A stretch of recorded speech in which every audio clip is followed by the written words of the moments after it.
ये देखिए राधिका रानी, ये अश्व मैंने विदेश से मंगवाया है। हमारा पुत्र निश्चय बड़ा हो रहा है, उसे विशेष प्रकार के घोड़े की घुड़सवारी का अनुभव होना चाहिए ना। इतने में मीना वहाँ पहुँच गई।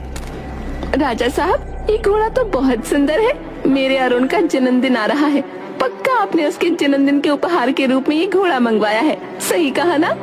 राजा कुछ बोलता उससे पहले ही राधिका इशारे में उन्हें रोक देती है। हाँ छोटी, ये घोड़ा अरुण के जन्मदिन के लिए है।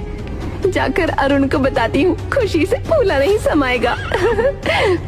मीना जब अरुण के पास पहुँची, पर आपने ऐसा क्यों किया माँ? मैं अच्छे से जानता हूँ कि निश्चय भैया के लिए विदेश से एक अश्व आने वाला था। आप उसे मेरे जन्म दिवस का उपहार कैसे बना सकती हैं? तो चुप कर, तू जानता भी है उस घोड़े की कीमत कितनी से आता है? अरे विदेश से आया है, विदेश से।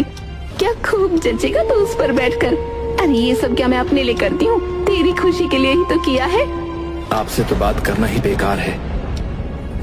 ये कहकर अरुण तो वहाँ से चला गया और ऐसे ही समय बीत गया। मीना का ये छोटा मोटा लालच अब सत्ता के प्रति झुकता जा रहा था। धीरे धीरे अरुण और निश्चय बड़े हो रहे थे। अब राज्य को भी नए राजा की जरूरत थी। एक दिन राजा साहब अपनी दोनों रानियों से बगीचे में बैठकर बात कर रहे थे। अब मेरे राज सिंहासन से विदा लेने का समय आ गया है और राज्य को एक होनहार राजा देने का भी। हमारा पुत्र निश्चय बहुत ही होनहार है, बलवान है और बुद्धिमान भी।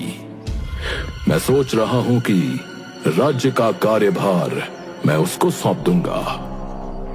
ये सुनकर मीना को अंदर ही अंदर जलन होने लगी। मीना मन में सोचती है, अगर ये कार्यभार निश्चय के हाथ में चला गया तो ठाट तो इस राधिका के होंगे। मेरा और मेरे बेटे का क्या होगा?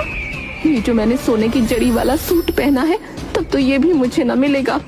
मीना गुस्से में उठकर वहाँ से चली गई। अरे छोटी, उसे जाने दो राधिका।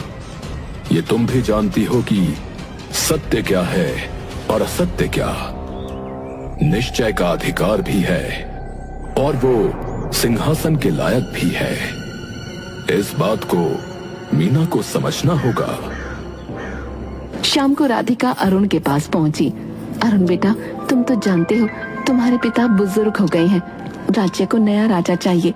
ऐसे में अगर ये राजगद्दी तुम्हारे बड़े भाई निश्चय के हक में भी आई तो तुम उसे दिल से ना लगाना। तुम हमेशा ही मेरे दिल के करीब रहोगे। तुम्हारे लिए हमारा प्यार कभी कम ना होगा। पर हाँ, अगर तुम्हारे मन में थोड़ी सी भी